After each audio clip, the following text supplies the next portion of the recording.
पति पत्नी की फनी स्टोरी बहुत प्यारी और रोचक है। इसे अंत तक जरूर पढ़िए। पति पत्नी जिनकी शादी को 50 साल हो चुके थे, अपना जीवन बड़ी हंसी खुशी बिता रहे थे। शादी के इतने सालों बाद भी दोनों में बहुत प्यार था, लेकिन पति को सिर्फ एक चिंता थी और वो ये कि उसकी पत्नी को थोड़ा कम सुनने लगा था। पति को लगता था कि पत्नी काफ़ी कम सुनने लगी है और वो अपनी पत्नी को ये बात बताने से डरता था। वो अपनी पत्नी के लिए कान की मशीन लाना चाहता था, लेकिन उसे लगता था कि उसकी पत्नी ये बात कभी नहीं मानेगी, इसीलिए वह बहुत चिंतित रहने लगा।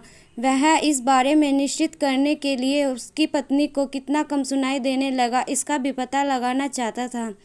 उस व्यक्ति ने अपने डॉक्टर मित्र से ये बात बताई और सलाह मांगी। डॉक्टर ने कहा, अपनी पत्नी से 30 फीट की दूरी पर जाकर उससे कुछ पूछना और देखना कि जवाब देती है या नहीं। अगर जवाब दिया तो ठीक है, और अगर नहीं दिया तो फिर 20 फीट की आवाज़ पर लगाना, फिर 10 फीट से।